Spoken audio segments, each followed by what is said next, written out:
All right, let's get into it. We're going to talk about a feeling that's become, well, pretty much universal these days, the phantom buzz. You know what I'm talking about. It's that weird little twitch where you are absolutely convinced your phone just vibrated in your pocket, only to pull it out and see nothing.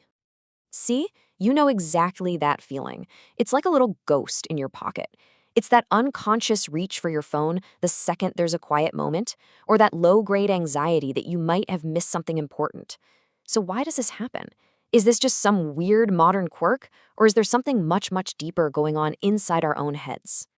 Well, for starters, let's just look at the sheer volume. On average, you're getting somewhere between 60 and 80 notifications every single day. Think about that. That's up to 80 times a day your brain is getting pinged, buzzed, and poked by this little device, training you to be on constant high alert. And this quote from a 16-year-old just hits the nail on the head, doesn't it? It's not just an interruption anymore. It's a constant magnetic pull. It's this background hum of anticipation that is fundamentally rewiring our attention.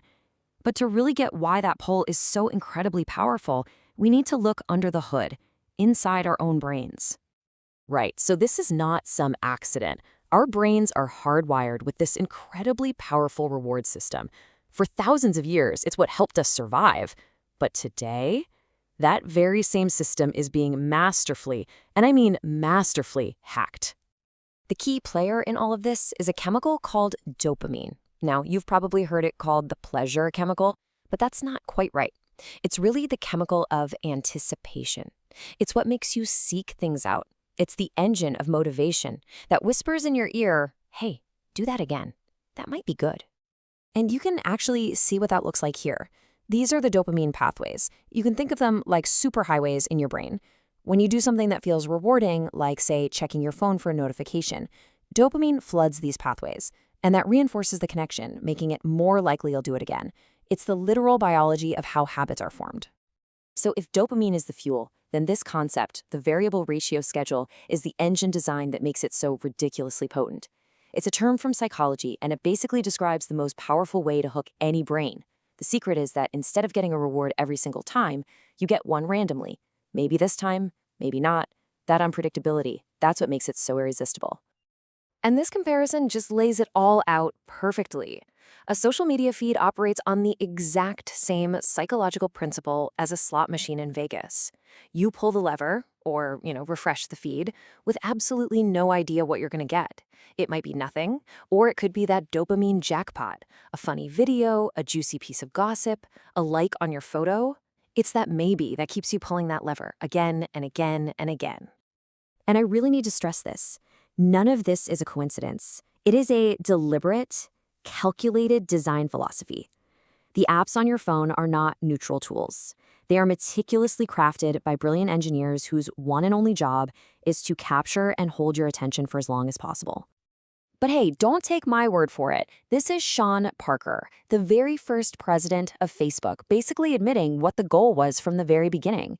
The entire business model revolves around consuming your time and your attention. Every single feature is built with that one objective in mind. The industry has a clean-sounding name for this, of course, persuasive design. But a more honest name, and one that's gaining traction, is dark patterns. These are intentional tricks, little psychological nudges built into the design, to get you to behave in ways you might not have chosen for yourself, all to keep you scrolling. And you know these. You'll recognize every single one of them. You've got infinite scroll, so you never reach a natural stopping point. Autoplay, so the next video just starts without even making a choice. Popularity metrics, like likes and followers, that tap directly into our basic human need for social validation. Disappearing stories that weaponize our fear of missing out. And of course, the push notifications that got us started on this whole thing.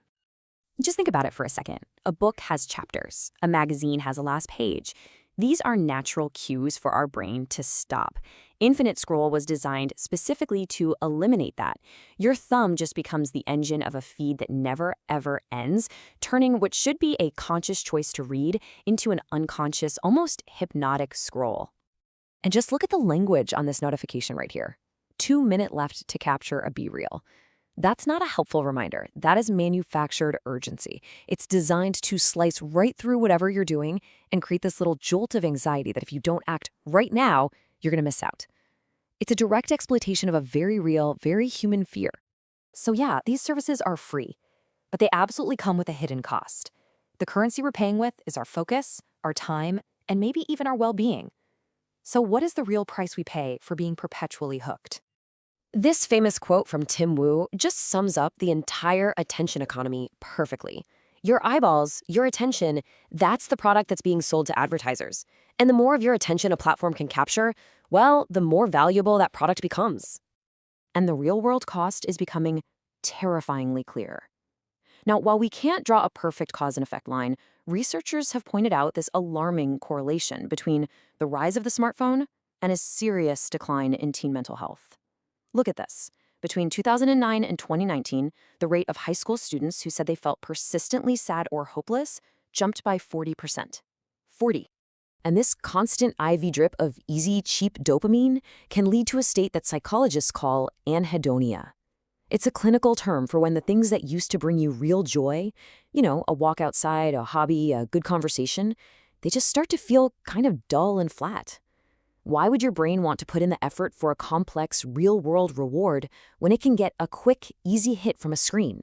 Life literally starts to lose its color.